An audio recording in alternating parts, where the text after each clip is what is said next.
The Unteachables. Chapter 15, Matteo Hendrickson.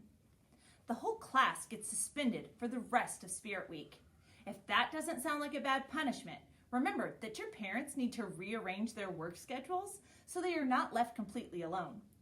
I can't speak for the others, but my folks are pretty mad. It's no big deal, I tell my father. Sci-Fi is running a Battlestar Galactica marathon this week. That should keep me busy until at least Thursday.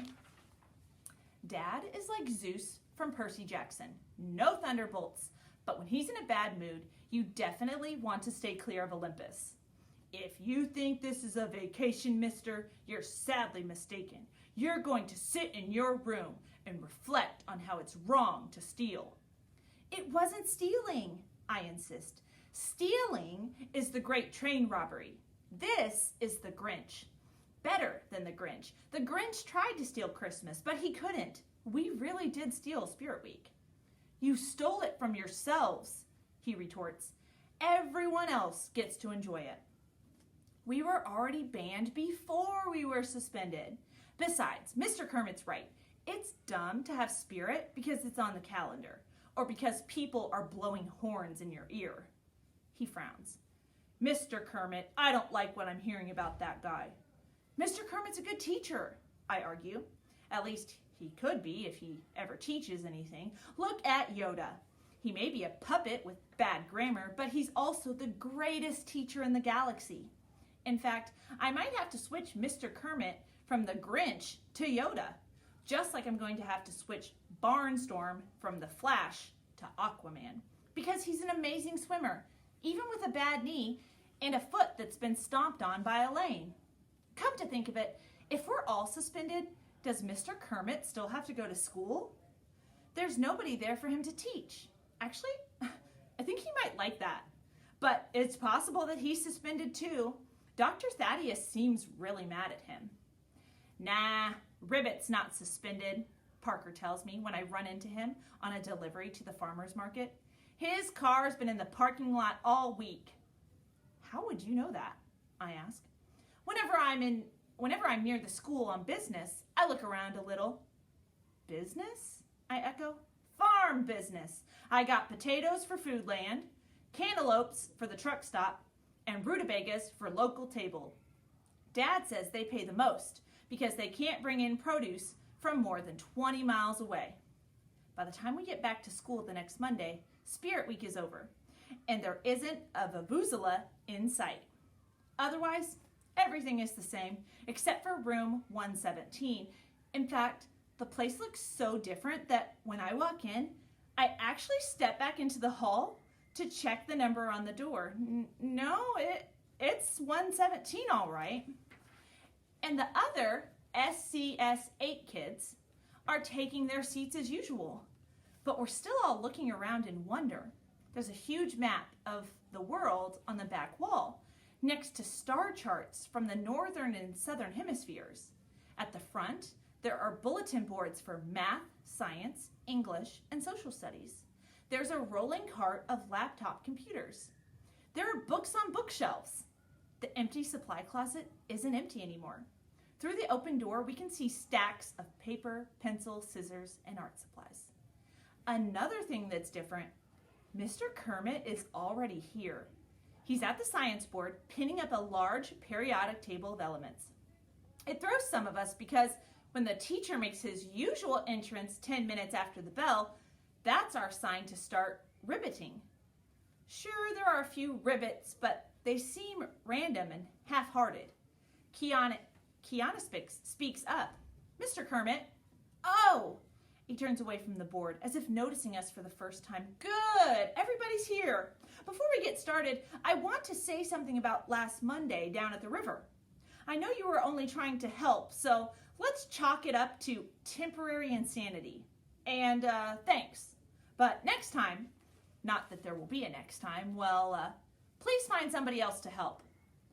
But Mr. K, Parker interjects, waving his arms to take in the transformed classroom. What gives?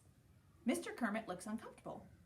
Well, last week I had some spare time since all my students were absent. so I did some redecorating. An uneasy murmur buzzes through room 117. It's hard to put my finger on it, but it comes from the fact that this redecoration smells an awful lot like school. It isn't a big problem for me. I'm okay with the school side of things, but I don't like change, and for sure, this isn't the Ribbit we're used to. Where did all this come from?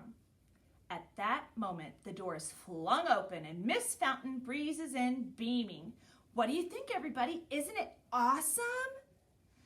I forgot to mention, Mr. Kermit adds, Miss Fountain helped a lot, so we owe her a big thank you. Nobody utters a sound. Our teacher shuffles uncomfortably. Well, Miss Fountain, I'm sure you're in a rush to get back to your students. Miss Fountain is looking around in growing concern. But where is it? Mr. Kermit seems flustered. Well, there wasn't much space, and in resignation, he walks over to the storage closet and opens the door the rest of the way. On the inside is a chart with all of our names in a column. At the top is written, Good Bunnies. Mrs. Fountain's brow furrows. This isn't going to work. It has to hang in a place where everybody can see it. She pulls the poster from the door and rehangs it on the front wall right behind the teacher's desk. Much better. I raise my hand. What are good bunnies? You are, she explains. You're the good bunnies. Every time you're a helpful hare, like when you do a good deed or get a good grade, you earn 1 puffy tail. When your line of puffy tails reaches the basket of carrots, you get a reward. I don't like carrots, Barnstorm complains. It could be a treat, or maybe even a pizza party with a cake. A carrot cake? Barnstorm asks suspiciously. The carrots are just a symbol. Here, I'll get you started. From a baggie attached to the bottom of the poster, she removes 7 Velcro-tipped cotton balls and pins one to the first slot beside each of our names. For some reason, I feel like I've accomplished something, even though the week has barely started. Aldo lets out a loud raspberry. This is stupid. What are we, 5? I'm not wasting my time collecting rabbit butts.